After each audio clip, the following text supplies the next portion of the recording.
Hello. Radhe Radhe, कैसे हो आप सब? आशा है आप सभी अच्छे होंगे। स्वागत है आपका फिर से एक नए ब्लॉग में। तो स्वागत है आपका चाय के साथ मेरे ब्लॉग में। सुबह की बन रही है चाय। अभी मैं सो ही रही थी तो नीचे से आवाज़ आई 2 कप चाय बनाओ। सबसे पहले उठ कर मुंह धोया, सबसे पहले चाय बनाने लग गई हूँ। और अभी टाइम हुआ है सुबह के 6:15 और चाय बना ली और देने जा रही हूँ नीचे। कौन आया है, किसके लिए जा रही है चाय, आगे आगे ब्लॉग में आपको पता चलेगा। तो बने रहना आप मेरे पूरे ब्लॉग में। और ब्लॉग अगर ज़रा सा भी अच्छा लगे तो एक लाइक, एक कमेंट और एक सब्सक्राइब ज़रूर कर देना और मेरी वीडियो शेयर भी करना। चलो चलते हैं आगे ब्लॉग में। तो रात हुई है बारिश, और बारिश इतनी हुई थी कि हमारा पूरा घर अस्त व्यस्त हो गया है। और ये देखो, मौसम बारिश के बाद का सुबह का मौसम है ये। कितनी धुंध है, चारों तरफ धुंधी धुंध छाई हुई है। और ये लगे हुए मेरे भजन और मैं लगी हूँ कामों में।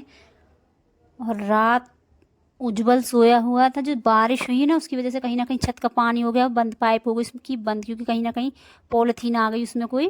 तो उसकी पाइप बंद होने से जहाँ उज्जवल सोया था वहाँ लीकेज हुआ है। पूरी रजाई, पूरे गद्दे, कंबल सब भीग गए थे मेरे।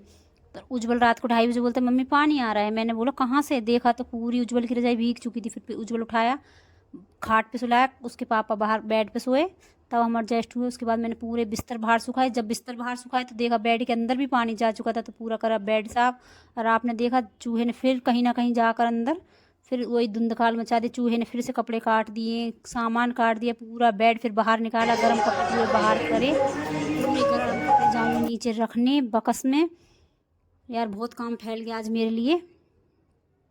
मैं सोच रही थी मेरी सफाई हो चुकी है पूरी, मगर एक और काम फैल गया। पूरे गद्दे कंबल सब रखे हैं बाहर। उसके बाद मैंने ढेरों कपड़े धो, फिर सारे ही सामान मैंने पूरा धो दिया घर का।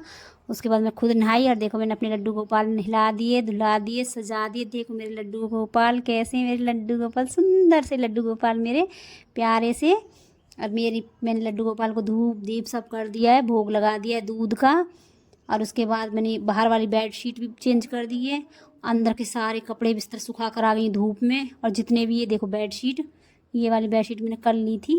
कोई देखने वाला आया था, कैसी लगी मेरी आज की बेड शीट बताना ज़रूर। उसके बाद ढेरों कपड़े पड़े हैं, वो सारे मुझे धोने हैं। और खाने का तो अभी कोई पता नहीं क्या बनेगा, क्योंकि मट्ठे वाले आलू रखे हुए हैं रात के।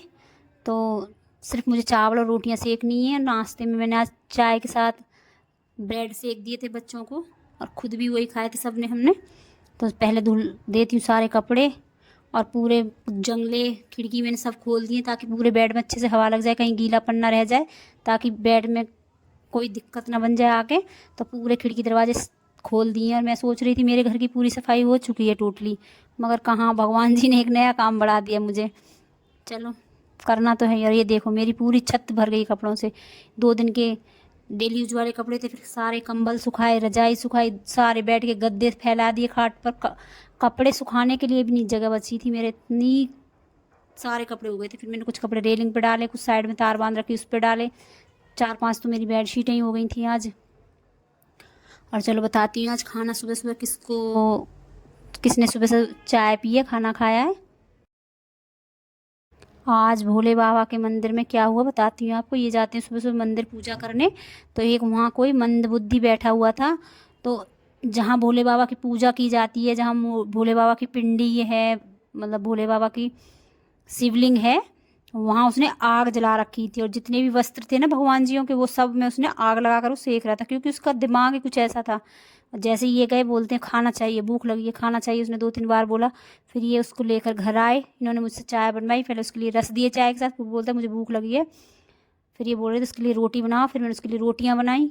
तो उसने शायद, आप ये बोलोगे पता नहीं रोटियां गिनवा रही है पता नहीं क्या, उसने काफ़ी रोटी खाई, मतलब उसका पेट भर गया। उसने 10-12 रोटी खाई, पता नहीं यार कब से भूखा था, भगवान की कसम वो कब से भूखा था। चलो मैंने उसको रोटी दी रात वाली सब्जी के साथ। मैंने बोला सब्जी नहीं बनाई अभी, तो बोलता है दाल रोटी दो, दाल रोटी दो, बार बार एक ही बात बोल रहा था, दाल रोटी दो। फिर मैंने जो रात की सब्जी बनी हुई थी उससे ही उसको रोटी, आटा लगा कर फटाफट फटाफट मैंने उसकी रोटियां सेक दी। उसने रोटी खाई, चाय पी, रस खाए। उसके बाद बोलता है राधे राधे। और पता नहीं यार कैसे बातें भी कैसी कर रहा था, ये भी कुछ पता नहीं। उसने 2-3 बार मुझे राधे राधे ही बोला। मैंने बोला राधे राधे। परी गई थी नीचे उसको पानी देने, उसको भी उसने बोला राधे राधे। उसने 2-3 बार राधे राधे बोल, फिर बोलता है कि टीवी में राधे राधे आते हैं, ठाकुर जी आते हैं टीवी में राधे राधे। पता नहीं कैसा दिमाग था उसका, ये हमें तो नहीं मालूम है कैसा था। चलो कोई नहीं, जैसा भी था। भूखा था बस इतनी पता है। ये घर लेकर आए, उसको खाना शाना खिला दिया, फिर वो चला गया। उसके बाद फिर मैं अपने कामों में लग गई। अब ये शाम का ब्लॉग है, सब चीज़ सूख चुकी है। ये देखो मैंने ये वाली बेडशीट भी धुल दी थी। मैं एक बेडशीट नीचे बिछा देती ताकि नीचे धूल कम जा सके बेड के अंदर। गद्दों से भी कम धूल, मैं सोचती जितनी कम धूल अंदर बेड में जाए उतनी अच्छी है।